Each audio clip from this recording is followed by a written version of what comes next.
Morning बच्चों, कैसे आप सभी। मैं आशा है कि आप सभी पूर्ण रूप से स्वस्थ होंगे और जो भी आपको ऑनलाइन के माध्यम से अभी तक पढ़ाया गया उसे आपने बहुत अच्छे तरीके से पढ़ा होगा और समझा होगा। आज मैं आपकी विषय अध्यापिका स्नेहलता श्रीवास्तव कक्षा 5 के बच्चों को हिंदी रिवीजन में पाठ 1 से 4 तक बताने जा रही हूँ, जिसे आप बहुत ध्यानपूर्वक पढ़ेंगे और समझेंगे। तो आपके यूटी फर्स्ट 5 तारीख से प्रारंभ होने वाले हैं, जिसकी तैयारी आपको करनी है। आपको जितना भी उसमें दिया गया था हॉलीडे होमवर्क में, उसी के आधार पर आपको यूटी फर्स्ट का पेपर देना है। यूटी फर्स्ट में आपका पाठ 1 से 4 तक हिंदी में आएगा और पाठ 1 से 3 तक व्याकरण में आएगा। तो हिंदी और व्याकरण दोनों का पेपर एक साथ होगा।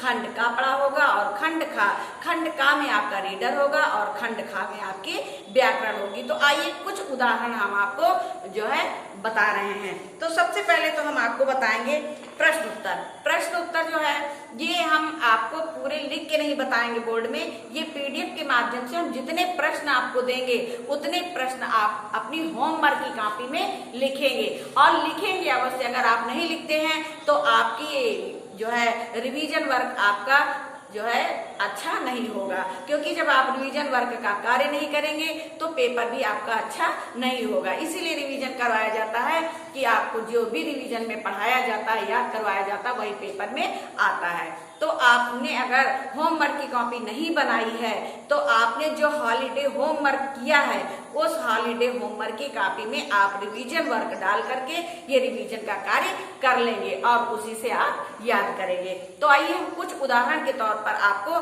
प्रश्न बताते हैं। बच्चे अपने देश को सबल बनाने के बारे में क्या कहते हैं? ये हम आपको प्रश्न नहीं बताएंगे, क्योंकि प्रश्न हम आपको पीडीएफ के माध्यम से भेजेंगे और जितने प्रश्न भेजेंगे आप उनके उत्तर लिखेंगे और लिखने के बाद उसे याद करेंगे। आइए हम आपको कुछ शब्दार्थ बताते हैं।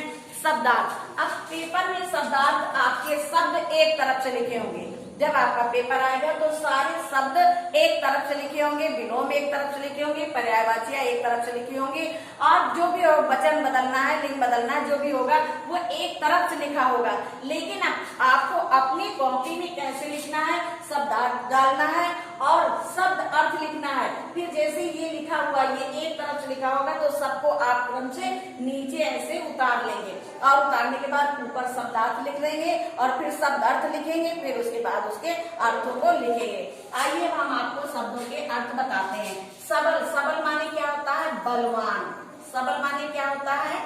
बलवान। और अविचल माने स्थिर होता है। अविचल माने क्या होता है? स्थिर।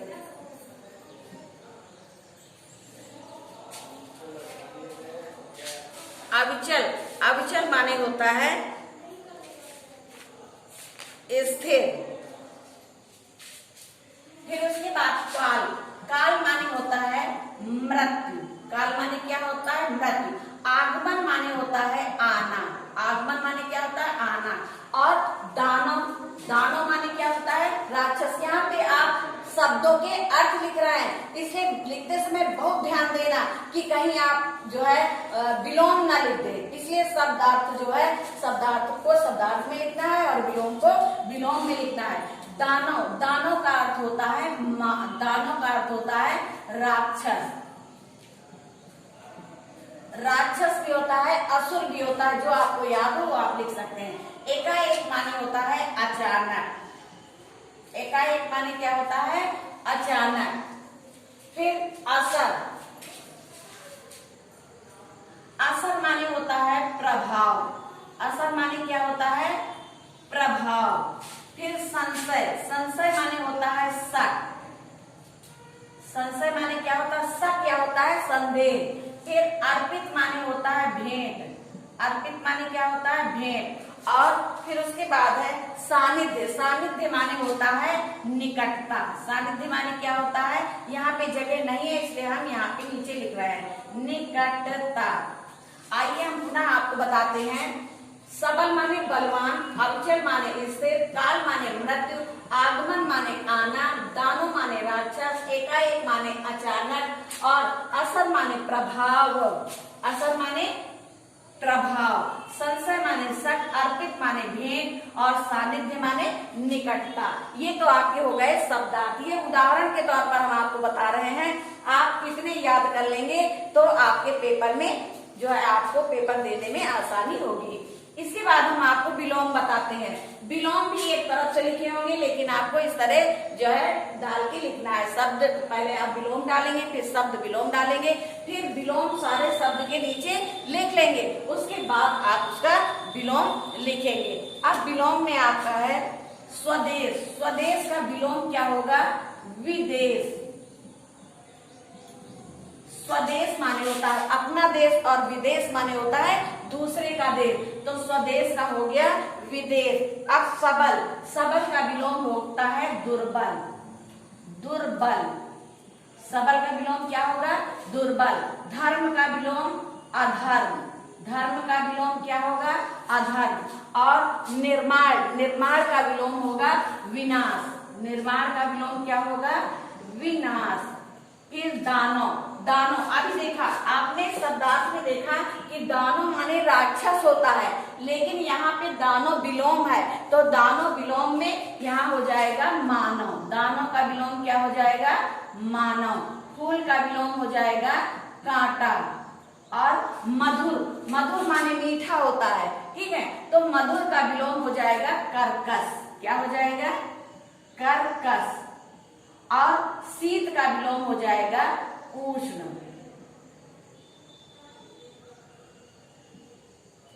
शीत। शीत माने ठंडा होता है और उष्ण माने क्या होता है?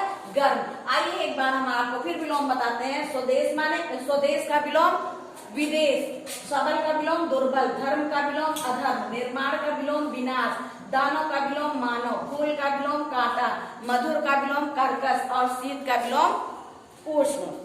तो ये तो आपने पढ़े विलोम शब्द। इसके बाद हम आपको बताएंगे वचन बदलना। वचन को बदलना।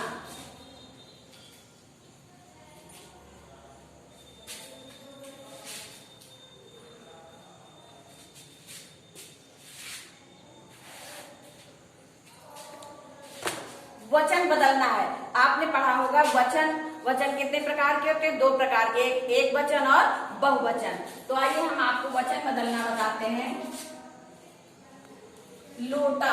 ऊपर आप हेडिंग डाल देंगे वचन, ठीक। इसके बाद है लोटा। लोटा।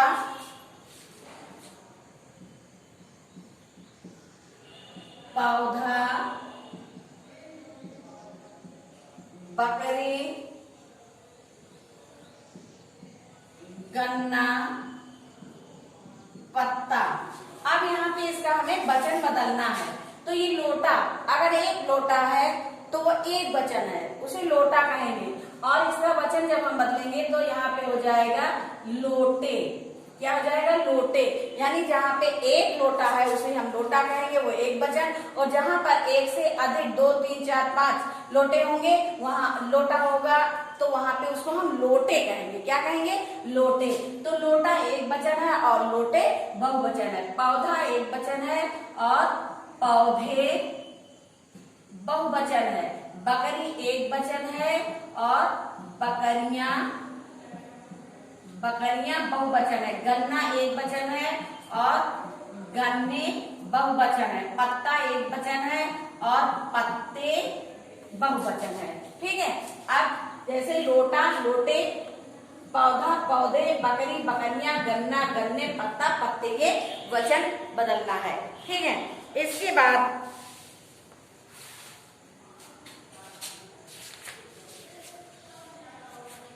बाद जैसे मिलान है।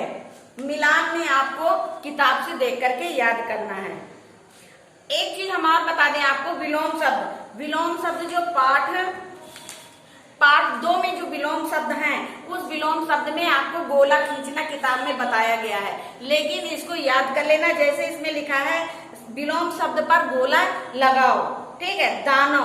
अब दानव के सामने कई शब्द लिखे हैं, राक्षस, मानव, प्रेत, भीम। तो इसमें जो सही है, दानव का विलोम सही है मानव, ठीक है। तो ये आप मत समझना कि गोला लगाना है, दानव का आप मानव, आपको सिर्फ विलोम याद करने हैं, बाकी जो शब्द है उनसे कोई मतलब नहीं है। जैसे दानव का विलोम मानव हो गया, मधुर का कर्कश हो गया, शीत का उष्ण हो गया, फूल का कांटा हो गया। इन विलोम शब्दों को आप याद करेंगे, ठीक। अब इसके बाद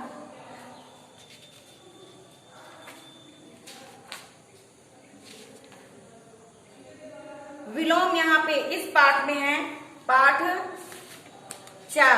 पाठ 4 में भी गोला लगा सही करने वाले विलोम शब्द हैं कि जो विलोम सही है उस पे सही का निशान लगाना। जैसे चतुर, चतुर का विलोम क्या होता है, मूर्ख।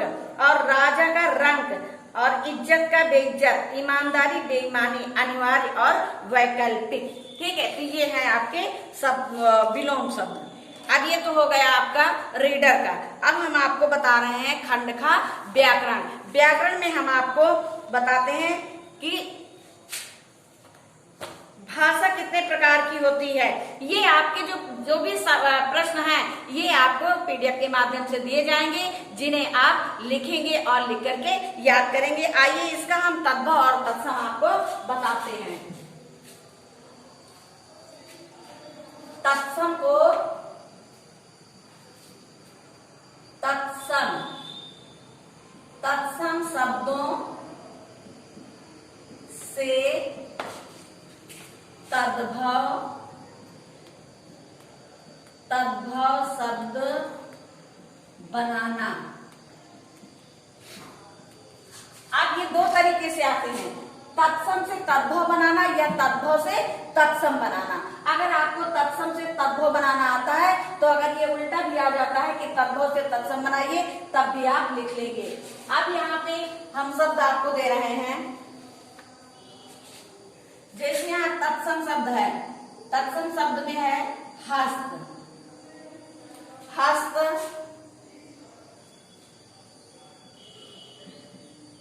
गायन, नृत्य, दुग्ध, दधि, क्षेत्र, श्वेत। ये तो तत्सम शब्द हो गए। अब हमें इसका तद्भव बनाना है। तत्सम शब्द का मतलब होता है संस्कृत के शब्द, और तद्भव का होता है जो संस्कृत से हिंदी बनाई जाती है। तो हस्त, हस्त का तद्भव हो जाता है हाथ। क्या हो जाएगा, हाथ। यानी हस्त को क्या कहते हैं, हाथ। गायन को क्या कहते हैं, गाना। गायन को क्या कहते हैं तद्भव में, गाना।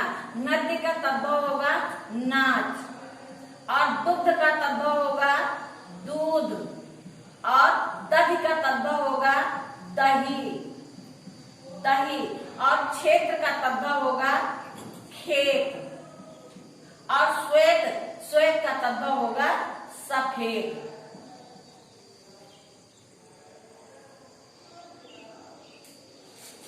तो आइए हम फिर आपको बताते हैं हस्त का तद्भव। हस्त तत्सम शब्द है और हाथ तद्भव है। गायन तत्सम है और तद्भव गाना है। नृत्य तत्सम है और नाच तद्भव है। दुग्ध तत्सम है और दूध तद्भव है। दधि तत्सम है और दही तद्भव है। क्षेत्र तत्सम है और खेत तद्भव है। श्वेत तत्सम है और सफेद तद्भव है। इसके बाद है भाषा।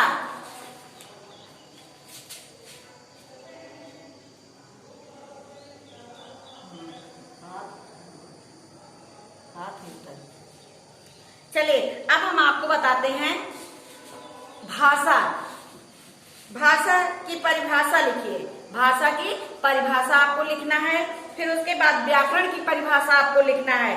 फिर सांकेतिक भाषा किसे कहते हैं, यानी भाषा कितने प्रकार की होती है। तो बच्चों भाषा के भेद या भाषा के प्रकार एक ही है। भाषा की पहले परिभाषा लिखनी है, फिर उसके बाद भेद। तो भेद कितने होते हैं? भाषा के 3 भेद होते हैं, मौखिक भाषा, लिखित भाषा और सांकेतिक भाषा।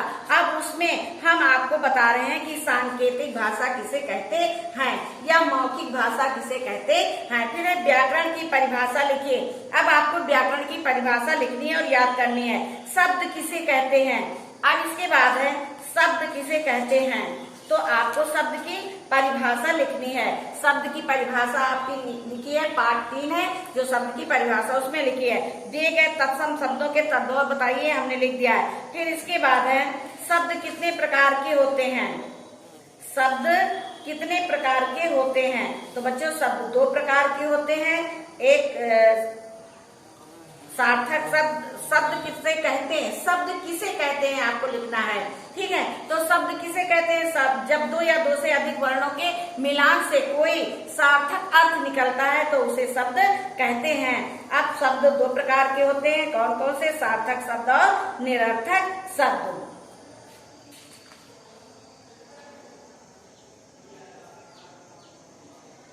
तो ये तो हो गया आपका व्याकरण का भाग। अब आपने रिवीजन वर्क में पार्ट 1 से 4 तक हिंदी में रीडर में रिवीजन किया और उसके बाद पार्ट 1 से 3 तक आपने व्याकरण का रिवीजन किया। अब हमें आशा है कि आपको ये रिवीजन वर्क बहुत अच्छे तरीके से समझ में आ गया होगा। तो बच्चों इस रिवीजन वर्क को आप अपनी होमवर्क की कॉपी में लिखेंगे, जैसा कि हमने पहले भी बताया।